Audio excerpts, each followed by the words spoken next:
Coach, well, first of all, you guys are back. How are you feeling? Everybody back in the building, getting ready to go. Yeah, I think this is always as an exciting day of the calendar year as we get. You haven't seen the guys on the football field in quite some time. This is obviously the first time that this group of guys have completely been together. We've had most of them here through the course of the summer, but there was some late adds, a few freshmen that just got here for the first time yesterday. So to have our team completely together for the first time, and then obviously with practice tomorrow, getting that first opportunity to see what all the hard work the last 3 months has led to. We aim to be a different team tomorrow than we were back in April, and tomorrow's that first opportunity to see that. What are your goals going into fall camp? Well, I think we're in year 2 now, so it's less transition certainly, but we do have guys that are transitioning, so it's sorting out the depth chart. Certainly, offense, defense, special teams. Seeing which guys that we can count on come Saturday, September 3rd. And whether that's 2 deep at certain positions, 3 deep, letting that competition play out over the next several weeks is really what this is all about. You mentioned just some of the work this last couple months. I mean, how much will be evaluating just physical gains these first couple days, and how fun is that for you to just kind of see the strength they're building, the speed they're building, stuff like that? No, it's great. And the NCAA changed some things, so coaches have been on the field with them a little bit more this summer, but it's been more skill development. Ball's actually been out there a little bit, though. I mean, that's been different. So I know as we move in the fall and it's real football, you have the ability to have competitive environments. That's when that extra weight gain, that extra speed gain, that extra power gain shows up. So no, I know Sean Heron and his staff did a tremendous job with our guys this summer. And I think our guys understanding what Sean's approach would be in year 2 has been a real benefit. So I think there's guys that are going to look a lot different. I think we had guys certainly recovering back in the spring that we'll get to see for the first time since back in January, the beginning of January on the football field. So all those things culminate to, hey, this is the first time you really truly start to define what the 22 Bobcats look like on the field. Well, some of those physical gains so important on the lines, and those are 2 places that people are going to be watching. So especially on the offensive line, I mean, how much physical progress do you hope to see some of those young guys? Yeah, I think significant. A guy like Titan Fleischman, who no one really knows about, hasn't been on the game field, redshirted last year, was held back in the spring. He's now 300 plus pounds. He's a great example. I think there's other guys. Marcus Weir, who we moved in January, so he was partway through that move in the spring, but he's continued to gain strength and weight relative to playing in the offensive line. I mean, those are 2 examples of guys that I'm really excited to see. I know defensively, to see the change in Sebastian Valdez and Blake Schmidt, I think in particular, 2 young guys that played a lot for us last year, but now have taken the last several months to change who they are. So that's just a few examples, but that is the neat part about now, because we're 3 months removed from when we really truly saw them play football. Just because I'm curious, what were those actual Ncaa changes, and what was the extent of being able to get the ball out this summer? Yeah, so we have an 8-hour work week in the summer, of which 2 hours before could be dedicated to film review. So in addition, they added 2 hours potential of on-the-field skill development, they called it, where a ball could be out there, position-specific drills could be run. Nothing one-on-one in nature, nothing competitive, but I think our coaches took good use of that. We weren't using 2 hours a week, but we were utilizing that mixed in with time in the film room, in addition to all the time spent in the weight room training with Coach Heron. So yeah, I think it was a good rule, because guys are wanting that in skill development, and working with the ball is just part of football. Understanding, it's kind of taken on a little bit of, I suppose, an OTA NFL model to some degree, but not quite to that end. Do you feel like there has been somewhat of a difference kind of heading into this fall camp, just because you had that extra 2 hours per week for skill development? Yeah, I mean, I look at a position like quarterback, and they actually have Coach Housewright out there watching that, as opposed to just wondering what it looks like. I know with our new skill guys, both at running back and receiver, I think it's been beneficial to see what they can do and coach them up a little bit on just the finer points. I think we have some DBs that would be in the same situation. So, yeah, I think it's a benefit, but again, it's something everybody has the advantage of taking taken on. So. When you talked about Valdez and Blake Schmidt being different, are you talking about purely size and strength mainly there? Well, I think it's size, strength, confidence. I think they both emerged, I guess, in their own way last fall. But now, I think they saw this opportunity. Say, guys within that defensive line room need to step up. We lost some really valuable players, but that doesn't mean we need to slow down. So I think those two, in particular on the interior, took that to heart, and that's just part of their diligence in the weight room, but then also just their maturation fit, just going from being second-year freshmen to, third-year sophomores, I guess. I think that's where they're both at the very least. I know they're going to be freshmen and sophomores, whether they're second or third year, but no, I think it's both. I mean, the nature takes its course a little bit with all our guys, but also their mindset, you could see, hey, it's my time to step up. And Brody, Ty Okada mentioned some kind of comparative Daniel Hardy a little bit. How excited are you for him this year now in a bigger role? I mean, Brody would be in a very, his improvement would be very similar to the other two guys. He just plays on the outside. Brody splashed last year. I think he was a force on third down, but that's primarily where we used him. And right from the get-go in January, he was on a mission. And he has, he has a lot of God-given gifts athletically, his size, his explosiveness, his speed, and now it's adding strength to that. It's really honing his craft. I think that's as much as anything. He was super raw in coming here, and that rawness probably showed up last year enough in fall camp that we really specified his role, and now he's ready to take on all that position needs. And whether he's the next Daniel Hardy or whatever, he's a much better version of Brody Greedy.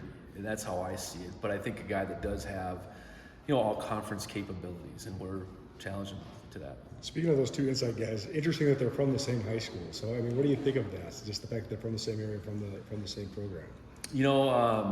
I think obviously good recruiting in that Sure. neck of the woods, bringing a couple guys up from the San Diego area. I know different stories. Blake's family lives up in Billings now, right. So there's a little bit different tie there. But I think we got to go far and wide to find guys. We got to start with the guys first in Montana, but if we can find a niche in an area, I think it definitely does help. Anytime someone can come from out of state and have someone from his area, from his school, maybe in particular, that has had a good experience here, I do think that helps.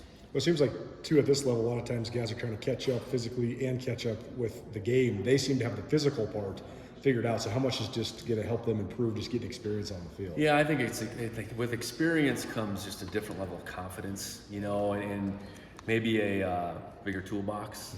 Mm-hmm. Whatever position you play, you got to have a set of tools that allows you to succeed. You can't just do the same thing every time, no matter in any one-on-one situation, O-line, D-line, tight ends, blocking linebackers, receiver, DBs. I mean, there's all these one-on-one matchups, and each, it's up to our coaches to give guys tools, and then, hey, what tools are they best at? So I think I went on and on there, but I think the thing is that those guys are more confident. I think they have more in their arsenal as far as what they're able to do, and then we're just going to turn them loose.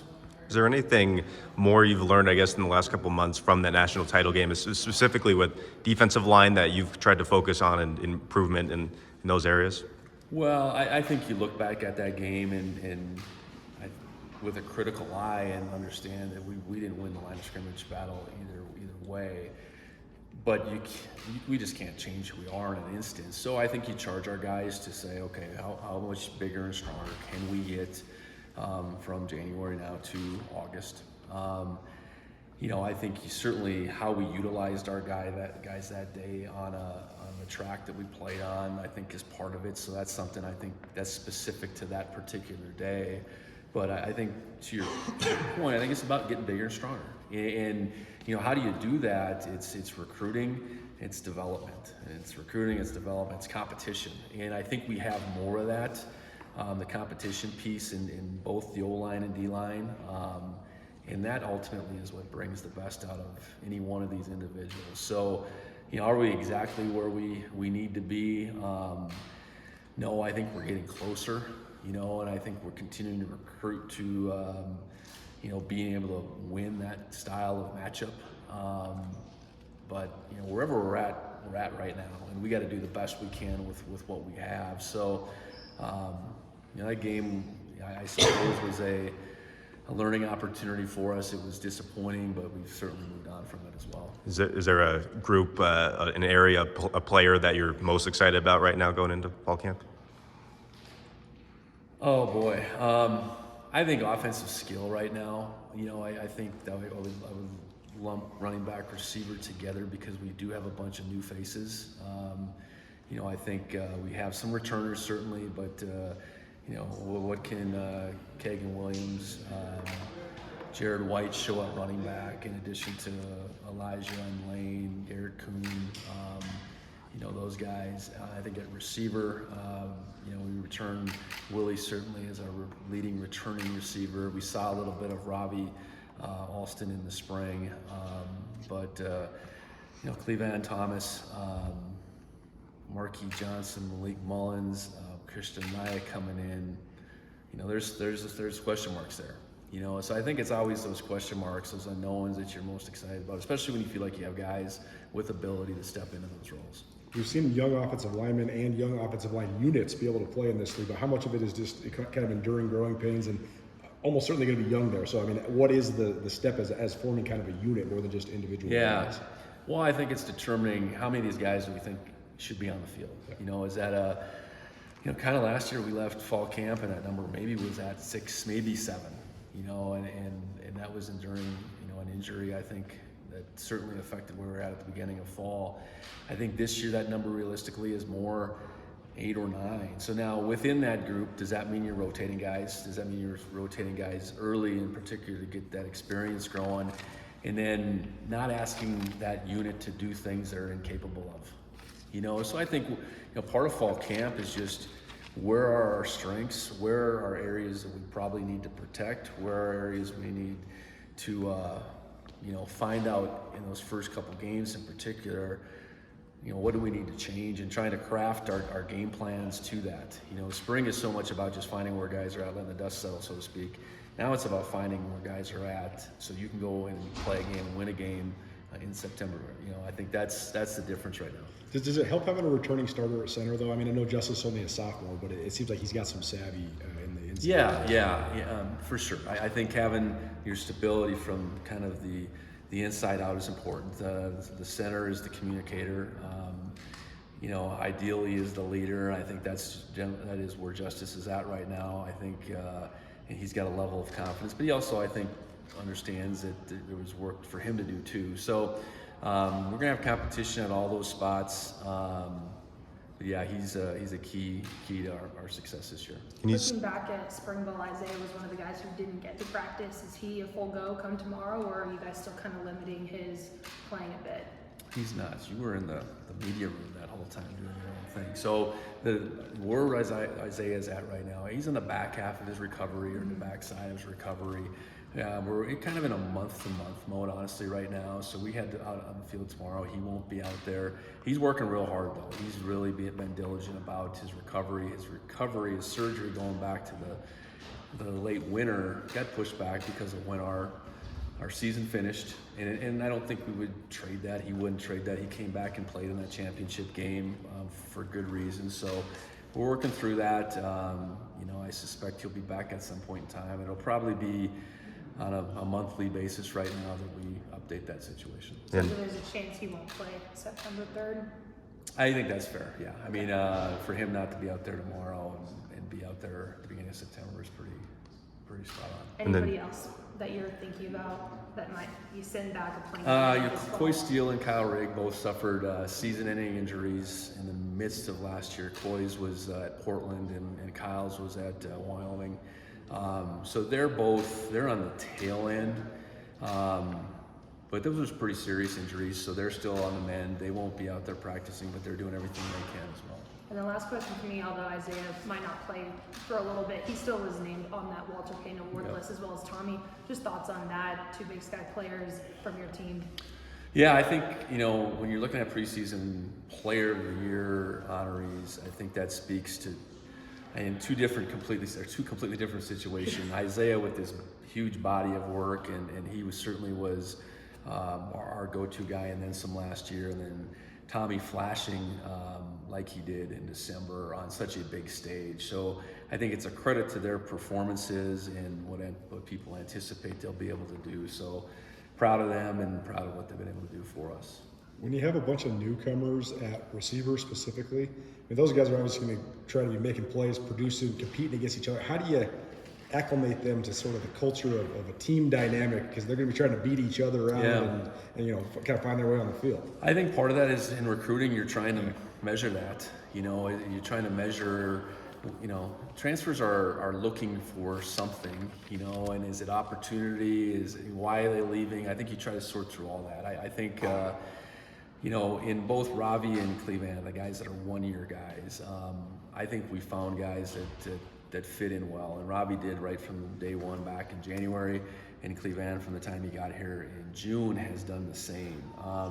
The 3-year guys, speaking of Marquis and Malik, there's potentially a developmental aspect of that. We wanted a mixture of kind of young and old as far as that transfer group, trying to turn that position over. So, I think you're straight up with them in recruiting to say, nothing's going to be given to you. You're going to have to work for everything.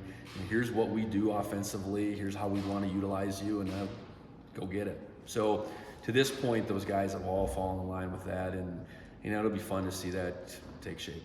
Is there anything you can say about some of the guys who are not on the roster that were on the last roster, I guess specifically like Cam Gardner, Andrew Patterson, Jack Harlow, and then I think Cole Snyder was the other one, or Dylan Porter, sorry. Dylan Porter he was going to be a 6-year guy. He just chose to finish up school, which certainly commend him on that. He's an engineer and going to be a fine engineer, and he just last spring chose to shift that focus. Jack Harlow is continuing school here, I think the other 2 guys are working through some things. I'll just leave it at that. We could see them down the road. It wasn't it's not a violation of team rules, but working through some things on the academic side. On the back end defensively, it seems like there's not a lot of questions about those guys, because there's a lot of guys that return with a lot of experience. But I want to ask about Jeffrey Manning. What sort of impact do you think he made last year, and what's the next step for him now going into his final year?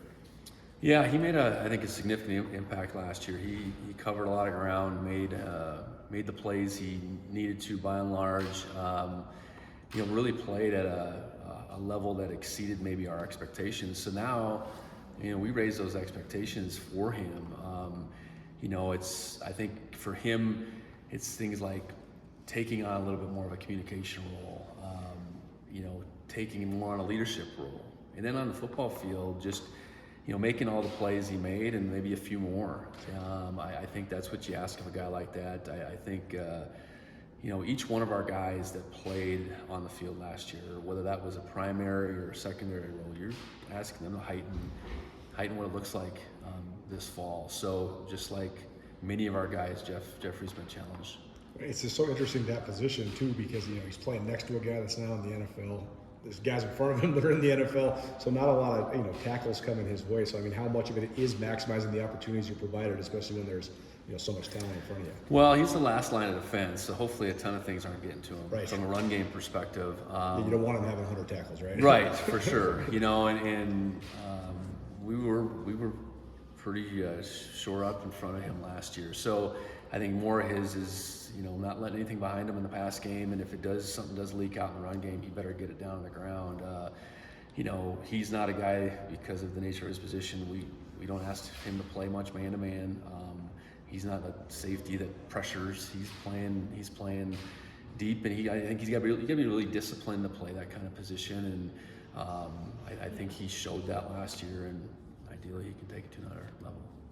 You mentioned earlier kind of the transition into year 2 of this system. I guess what's kind of the difference between this fall camp as opposed to last year when you're kind of trying to install more?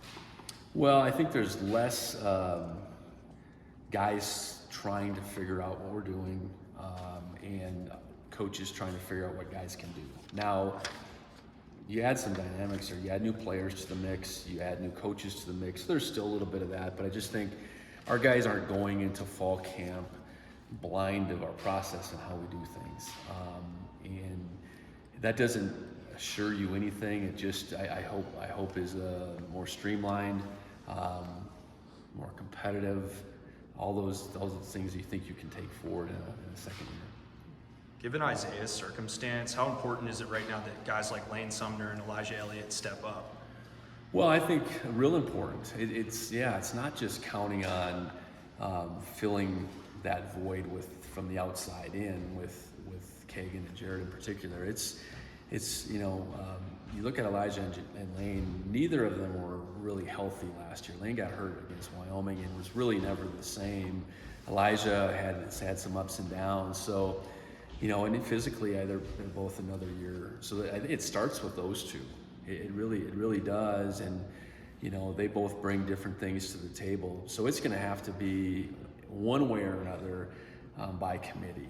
We leaned very heavy on Isaiah in every which way last year, and that was in part because those two just didn't have the type of seasons from a health perspective in particular that we'd hoped. So no, I think those two are real important. And Garrett Kuhn had a really good spring too, so he should not go unnoticed either. So we got 5 guys there. So I feel much better. We feel much better about our depth at that position, and trusting that we'll get Isaiah back at some time. And in the meantime, there's opportunity for others to really step into that void. I know Kagan just got here this summer, but coming from an FBS program like San Diego State, have you seen his development? I know it's only been through the summer, but what are you kind of expecting from him? Yeah, I think he's been what we expected. I think at San Diego State, he, whenever given the opportunity, he really excelled, whether that was reps at running back, carrying it, catching out of the backfield, playing special teams. That was one of the things that really jumped out at us. You could tell that there was hey, I just love playing football, and his desire was to get more opportunity, and things aligned. He had a bunch of interest, things aligned for us to bring him in, and he just put his head down and worked. I know the opportunity's there, but I think wholeheartedly he doesn't think it's just gonna be handed to him, I guess. I know he anticipates he's gonna have to go out there and work and show what he can do, but he's versatile. And San Diego State's has been a run-oriented team. They've had some really good running backs, so it's not a slight to him that he was never the main guy there. I don't think they recruited him to that school, and I don't think they necessarily wanted to lose him. But I think they saw, okay, here's a guy that this is kind of what this transfer thing maybe should be about. He's got 1 year left, and let's let him go, see what he can do in a maybe more prominent role. Okay, that's